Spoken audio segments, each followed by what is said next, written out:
stop scrolling. Imagine you're 11 years old and the world is already whispering a prophecy about you. Not because you're taller or stronger, but because every time a ball touches your feet, time bends. Defenders look fast until you run. Nets look small until you shoot. Teachers say slow down, friends say share the ball. But in your chest there's a motor you can T-switch off and a compass pointing beyond the neighborhood fences. This is the moment the movie of your life begins. Floodlights in your eyes, even when the pitch is gravel, cold breath in winter fog, and a voice inside that says, go. If you've ever felt a door waiting to be kicked open, lean in. This is the story of Kylian Mbappé. He was born in Bondy, a Paris suburb where concrete and creativity grow side by side. The streets can be hard, but they raise artists, dancers, rappers and footballers who learn to turn tight spaces into stages.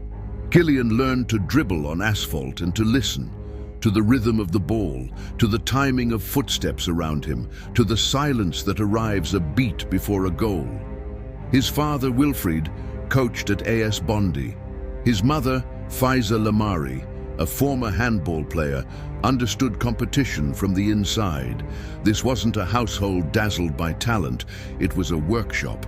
Even as a small boy, he was treated like a professional of the future. Not you were special, but you were responsible. Do the homework, lift your eyes, respect the game.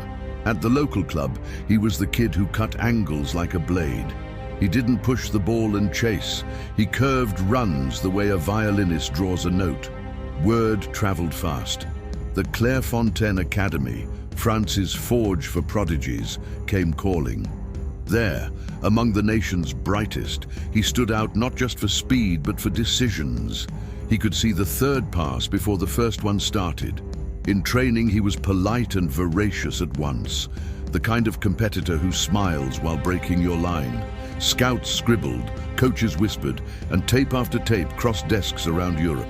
Here was the next sentence in France's long letter to football history. Monaco secured him, and the Principality became a springboard. A first-team debut at 16 doesn't leave room for shyness. Either you swim in the deep end, or you learn to breathe underwater. Kylian swam. He took the biggest league in the country and treated it like a track. In the 2016-17 season, Monaco sprinted past expectations, grabbed the League One title, and threw a bright flare across Europe. In the Champions League, the teenager ran straight into the teeth of knockout rounds and smiled. He scored against Manchester City in a tie that swung like a pendulum. He finished against Borussia Dortmund when the margins were thin. The continent learned to pronounce his name in a hurry. It is not just Mbappé, it is momentum. Paris Saint-Germain wanted a rocket. They signed one. The move made headlines for its size and for its symbolism. The city's brightest hope, returning to the capital with the pressure of 1,000 cameras. Pressure is a strange substance. Some breathe it like oxygen. In Paris, he became a star who ate the schedule, not merely played it. League One defenses learned that backing off is a mistake and stepping in is a worse one. Give him grass and he's a storm. Close the space and he's a scalpel cutting, receiving on the half turn, exploding through a corridor only he could see. Coaches built schemes to either launch him early or let him rearrange defenders with feints before a sudden strike. He added layers, stronger center-forward play, improved hold-up, sharper finishing with his supposedly weaker foot, and aerial timing that made his leap look longer than the seconds allowed. But a domestic league cannot contain a narrative this big. The World Cup is not just a tournament, it's a lens that burns a name into the planet. In Russia, 2018, Kylian was the comet across the night sky. Versus Argentina, he outran the frame. The camera panned and still couldn't catch him. He won a penalty by turning grass into runway, then struck twice in a dizzy spell that turned a tight match into a memory.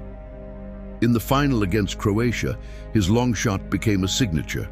He joined Pelé as the second teenager to score in a World Cup final, and France lifted the trophy with him grinning in a sweat-soaked shirt, confetti sticking to his hair like little golden promises. Awards followed: Best Young Player, a place in the team of the tournament, and something less visible, but more permanent, the certainty that this, right now, is what a changing of the guard looks like.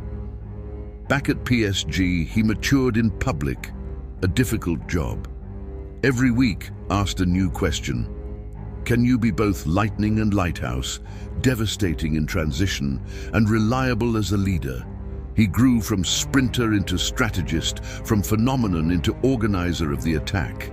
He learned the geometry of elite blocks, when to pull wide to stretch, when to arrive late at the back post, when to show for a wall pass to bend a back line out of alignment. He tuned his body like a lab: sleep, diet, ice, the secret mathematics of longevity. He tuned his mind: media training without losing authenticity, interviews where his words carried weight. And something else happened. The boy from Bondi began to carry Bondi with him. He funded projects for kids, donated match bonuses to causes he believed in, and showed up where cameras weren't necessary. Fame didn't make him aloof, it made him accountable. 2022, Qatar. The World Cup deepened into folklore. France crawled through injuries and doubts, but Kylian kept the lights on. In the final against Argentina, when the match tried to end without him, he kicked it back open. A volley from the edge of the box tore through the air, then a penalty nestled like a signature. In extra time, another strike. A hat-trick in a World Cup final, the kind of thing storytellers borrow when reality runs out of plots. France didn't win that night, but the man in number 10 inherited a different crown, a worldwide recognition that he lives comfortably at the heart of the biggest moments. He took home the golden boot and left with a scar only champions know how to use, as a reminder that he belongs to the last minute. Football is a system of cycles: new coaches, new teammates, new expectations. In Paris, he lifted title after title. Top scorer charts became habit, and yet ambition has gravity of its own. The summer of 2024 marked a hinge.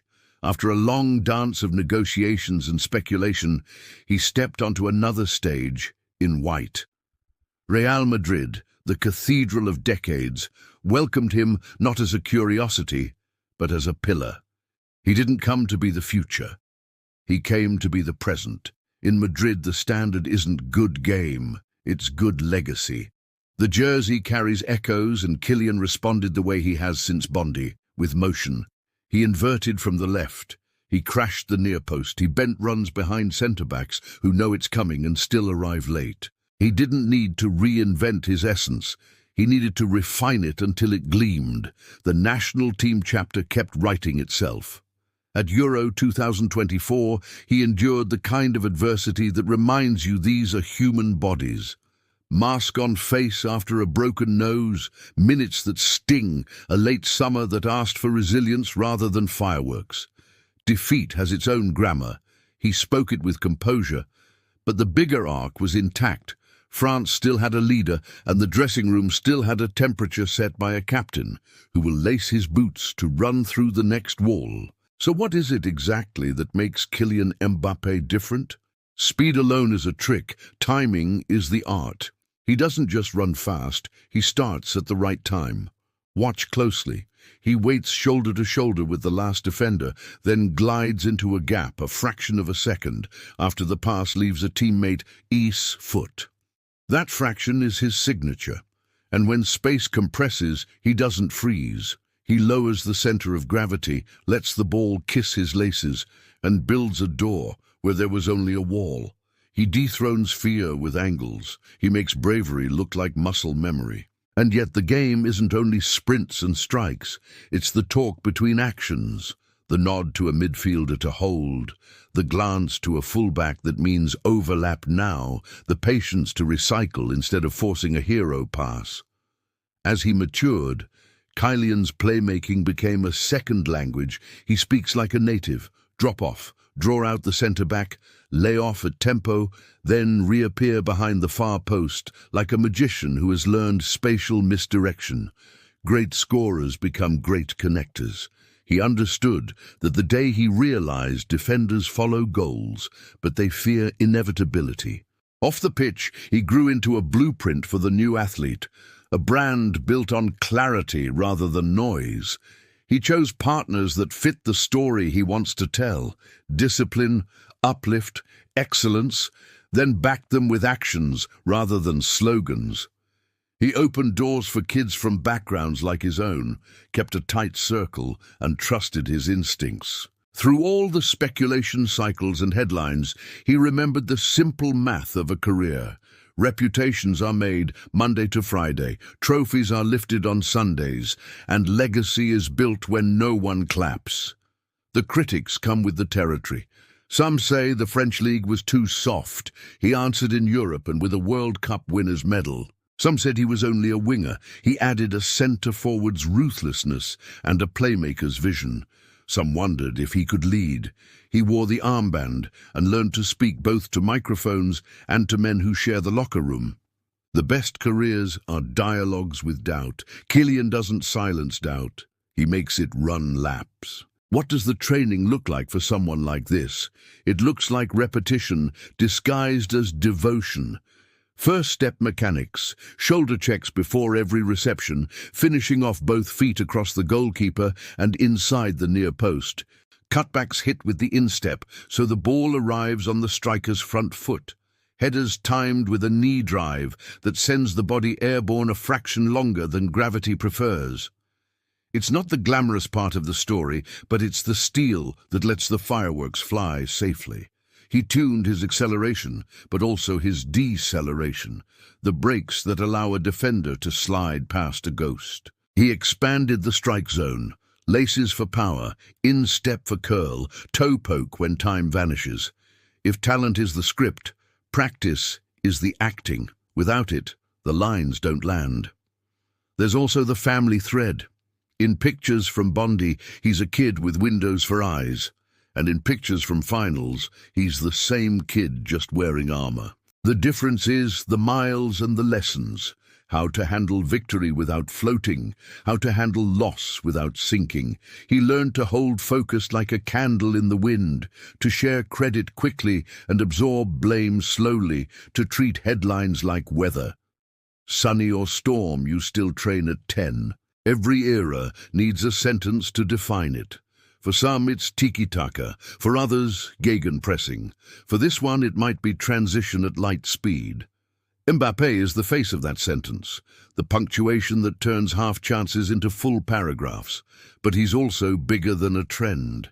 He is a reminder that football still belongs to the kid on the playground who bets everything on a burst of courage. In a sport increasingly measured by data, he gives you a feeling before he gives you a number. Hearts beat faster in the 2 seconds when he shapes to shoot.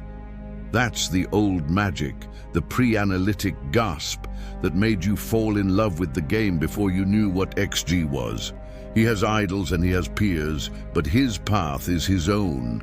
He learned from Henry's elegance, from Ronaldo Nazario's explosive simplicity, from CR7's monastic professionalism, from Messi's quiet violence in small spaces. He didn't copy. He sampled and remixed until the track sounded like him. That, more than the trophies, is what kids in Bondi and beyond are borrowing now. The idea that you can be taught by everyone and owned by no one. What remains to chase? Everything. Records are moving targets, and the sport changes faster than hero statues can be cast. But the hunger is the constant. Listen to his interviews after a hat trick. Satisfaction is brief, curiosity is permanent. He talks about movement, about interpretation, about bonding with new teammates, about the next challenge. For a player of his status, the hardest thing isn't running faster, it's staying honest with the game. Complacency is the last defender. Kylian marks it tightly. And so we circle back to Bondi, where the neighborhood fences once looked like borders until he sprinted past them. The boy didn't outgrow his roots. He extended them until they touched the Bernabeu, the World Cup, and every small ground where a kid laces cheap boots and imagines. The story is large now, too large for one city, one league, one season. But inside it there is still the simplest scene. A child starting a run a fraction of a second before everyone else, the world holding its breath, and a net about to shake. If you're listening for advice hidden in a highlight reel, here it is. Start before you're ready. Fail forward with a grin. Add one new solution each season. Love the boring parts until they love you back. Build a life where speed is a gift and patience is a skill. Be a teammate who makes others dangerous. And when your chance arrives, carrying the weight of millions of eyes, forgive the pressure. It just wants a place to sit. Give it your shoulders and run. This is Kylian Mbappé. The foot race nobody can quite catch. The finish that arrives on schedule. The standard that refuses to get tired. He is the reminder that greatness is not a surprise. It is a plan executed at full sprint. The film started in a suburb, but the credits have not rolled. The next scene is already forming, a ball rolling, a defender glancing, a crowd gathering breath. Somewhere, a clock is reaching minute 89, and someone in white or blue suddenly changes lanes. It looks like a blur. It feels like a promise. And if you've been watching closely, you already know how the story goes. A fraction of a second, a heartbeat of space, a shot shaped from memory. The future keeps happening exactly when he arrives.